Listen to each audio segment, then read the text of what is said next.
What does a stable boy do when he discovers that the Lord he serves is about to plunge an entire realm into war? Most men would run. Some would stay silent. But one man chose something far more dangerous. He chose to fight a battle no sword could win. A battle of cunning. And in doing so, he became a legend. Before songs were sung about him, before warriors spoke his name with respect, Terrace was nobody, just a stable boy. No noble blood flowed through his veins, no grand destiny awaited him. His days were spent tending horses and dreaming of a life beyond the mud and labor. Then Count Iridare came for him. Known throughout the realm as Iraid the Sly, Iridare was a man wrapped in rumors and shadows. Wherever corruption, betrayal, or murder appeared, his name was never far behind. Yet somehow, every accusation slid from him like rain from stone. Others were punished. Iridare always walked free. When the Count began training 200 lowborn men for war, Terrace was among them. What started as a draft became an opportunity. Terrace learned quickly. He fought harder than anyone expected. He showed intelligence, discipline, and leadership. Soon, the former stable boy found himself placed in command of the force.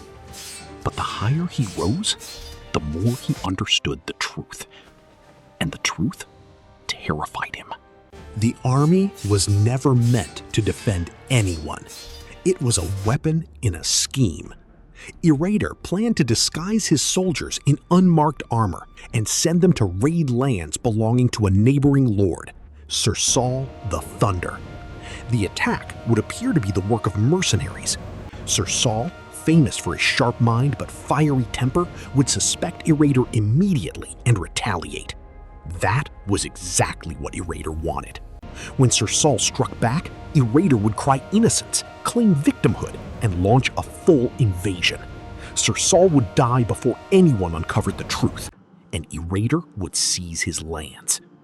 Terrace saw every piece of the trap. He knew innocent men would die. He knew two lords would drag countless families into a war built entirely on lies. And he knew that if he obeyed, he would become part of it. So when his orders finally arrived, Terrace vanished. His disappearance shattered Iridare's plans. The Count knew exactly what Terrace might do. A witness was dangerous. A witness who knew everything was deadly. Across the land, Iridare unleashed his secret network of spies and assassins, the feared Whisperers. Their task was simple: find Terrace, kill him. But Terrace had spent his life being underestimated. While Iridare expected him to seek help from nobles and magistrates, Terrace chose a far stranger path. He became a beggar. He dirtied his face with mud. He let his beard grow wild. He tangled his hair with filth and disappeared among the forgotten people of the realm. And then he infiltrated the Whisperers themselves. Day after day, he listened as spies discussed sightings of the man they hunted. His own name echoed through hidden meetings. Sometimes he even supplied false information himself. The hunters chased ghosts, and the ghost was leading them. Weeks passed. Then Terrace made his move. He claimed to know where the fugitive was hiding, but he would reveal the information only to Lord Iridare personally. The trap was set. In the dead of night, Terrace was smuggled into Iridare's keep, through secret corridors, past sleeping guards, into a private chamber where the Count awaited. The room was quiet. The air felt heavy. Iridare expected answers. Instead, he received a nightmare. The filthy beggar stepped forward, then revealed his face. For a moment, horror froze the Lord in place. The prey had become the predator. Steel flashed. A guard fell. Then, Iridare himself. The master schemer who had manipulated nobles, armies, and entire regions finally met someone he could not deceive. A stable boy. Terrace fled into the darkness before dawn. Behind him lay the corpse of a man who had nearly started a war. Ahead lay an uncertain future. But for the first time, he was free. Freedom came at a cost. Taurus became a wanderer. He avoided cities. He slept beneath open skies. Hunger became his companion. Fear followed every step. Eventually, exhausted and starving, he collapsed near the small hamlet of Oakfell. There, something unexpected happened. The people helped him. Not because he was famous, not because he was a hero, but because he was a man in need. They fed him, clothed him, treated him as one of their own.